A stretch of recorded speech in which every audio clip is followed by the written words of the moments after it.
ደሞ ወዴት ነው? ባክሽ ተራይ ማስከበር ስራ ጀምሬያለሁ። አረ ነው?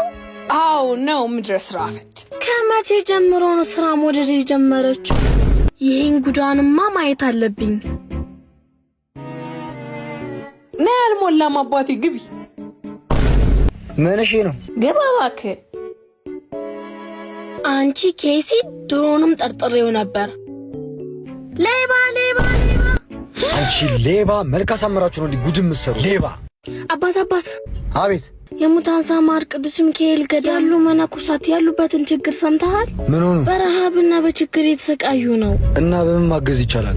በንግድ ባንክ 1044 25 98 391 በአቢሲኒያ ይቻላል? አዎ 14 10 29 444 ጉዳኝት ካቀሳሰርሽብኝ በኋላ እኔ ማዳኑ ለምን አስፈለገ? በአንድ ድንጋይ ሁለት ወፍ ይሉሻል ማለት አንቺን ከጥፋት አዳንኩሽ፣ እሱን ደግሞ ለጽድቅ ዳረኩት። ዛሬም በዚህ ዘመን የምንኖር ምእመናን ታላቅ መንፈሳዊ ጥሪ ተደርጎልናል። እሱም በሙታን ሳማር ቅዱስ ሚካኤል አንድነት ገዳም የሚገኙ ገዳማውያን እንደ ወቅቱ በሚፈራረቅ ድርቅ፣ ዝናብና ጎርፍ እንዲሁም ደግሞ ሌሎች ሰው ሰራሽና ተፈጥሯዊ ችግሮች እየተፈተኑ ይገኛሉ። እኛም ደግሞ እኚህን ገዳማውያን እናግዘን ከላይ ስክሪኑ ላይ አካውንት ነምበር አስቀምጫለሁ። እግዚአብሔር ያክብረን።